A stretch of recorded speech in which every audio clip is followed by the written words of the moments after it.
A common question I get is why does Ozempic, Wegovy, and other GLP-1 medications make gut problems worse? Well, these medications intentionally slow stomach emptying and gut motility. I like to think about motility as like a conveyor belt moving food through the system. And if someone already has a slow conveyor belt and you slow it down even more, you can have really obvious symptoms of gas, bloating, constipation, reflux, and nausea, or just any kind of abdominal discomfort. And it's really important to address these things because a lot of people don't know, but gut problems, especially leaky gut or intestinal hyperpermeability, that will drive a lot of inflammation in the body, and that inflammation can be a root cause for insulin resistance, blood sugar problems, and weight gain. So many of the reasons people are taking these medications. And again, for the right person at the right dose, these medications can be really helpful. So I love to help people figure out how can they tolerate the medication better without side effects, and then also get to the root cause of any gut problems they might have. And so there's 9 things I want to cover today. And the first one is protein. And so when we're eating less food, every single bite we take becomes even more important from a nutritional perspective. And one of the things that can happen is if someone's losing weight too quickly, especially, they can start to lose a lot of muscle mass. And it's really important to maintain that for metabolic health, longevity, and just health in general. So I like to recommend at least 20 grams of protein with each meal. Many people need more than that, but that's often a good starting point. And then also just eating real whole food as much as possible. Of course, lots of fruits, vegetables, really good, healthy quality foods. And avoiding ultra processed foods is really important because not only are they devoid of nutrients needed for good health, but they're also not good for gut health. They can make constipation, gas, bloating, all of those symptoms even worse. So number 2 is pay attention to bowel movements. It is really important to have a bowel movement every single day. A lot of people can get constipated on these medications.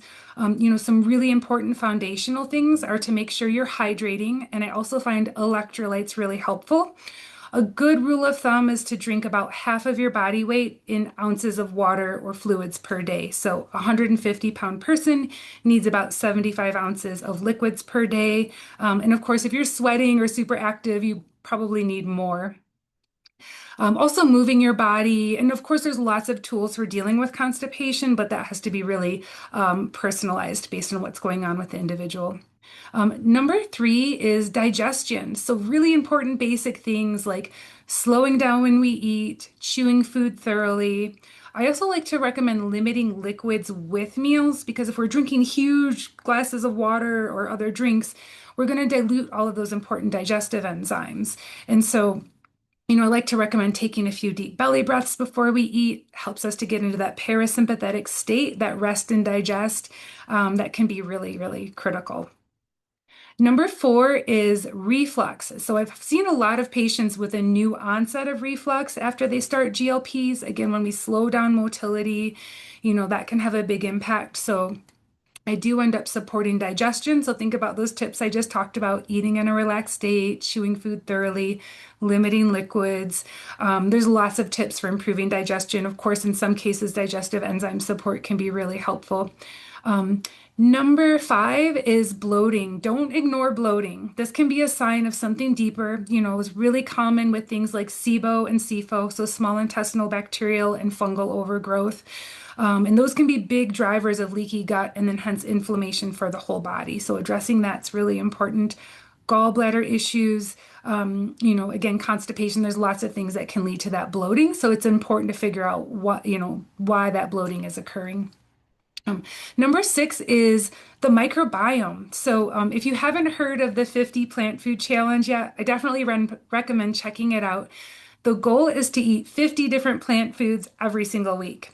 And that plant food diversity really encourages a healthy microbiome diversity, and we know that's associated with better health. So it's actually might be a little easier than it sounds. That includes all of your whole grains, vegetables, fruit, seeds, nuts, spices, herbs, and even things like fresh pressed juices and coconut water. So it might be easier to do than you think. And then I also like to say that 30 plant food challenge is still a huge win. Number seven is the gallbladder. And so, gallbladder health is critical for digestion. It plays an important role in preventing things like SIBO and SIFO, helps with a healthy gut microbiome. We need things like choline. So, two choline-rich foods are egg yolks and liver, and then bitter herbs. So, those are really great for liver gallbladder health. I like to recommend starting a meal with a bitter green salad. So your arugula, endive, radicchio, there's lots of those bitter greens that we can enjoy. That's a great way to prime the digestive system and then also support gallbladder, liver gallbladder. And then number eight is eating too little. So a lot of people end up eating too little, especially if they're shutting down their appetite completely. If we're losing weight very quickly, that can be a huge stress for the gallbladder, can really disrupt things. And of course, if you're eating too little, you can end up with some pretty severe nutrient deficiencies. I've seen women experience hormone imbalances, hair loss. There's lots of things that go along with undernourishing your body. So, definitely make sure you're nourishing yourself. And then number nine is the nervous system. So if we're super stressed, all of our blood flow is going to go to our muscles because our body's in that fight or flight state. It's getting ready to run from a tiger. We're not getting good blood flow to the digestive system to really optimize digestion. So again, just slowing down, don't multitask, don't rush, taking a few belly breaths before the meal. Just those simple little things can really help to get you into that parasympathetic state. So again, rest and digest to really help with all of that. And so if you're someone who started a GLP and your gut symptoms got a lot worse, definitely think about some of these different things. If you're not able to figure it out, I definitely recommend working with someone because gut health is so important for the rest of our health. And as I mentioned too, if your gut's out of balance, that might be one of the root cause pieces for a blood sugar imbalance, weight gain, and other, systemic, other, inflammatory and other health conditions. So I really hope you found this helpful. Thanks for watching.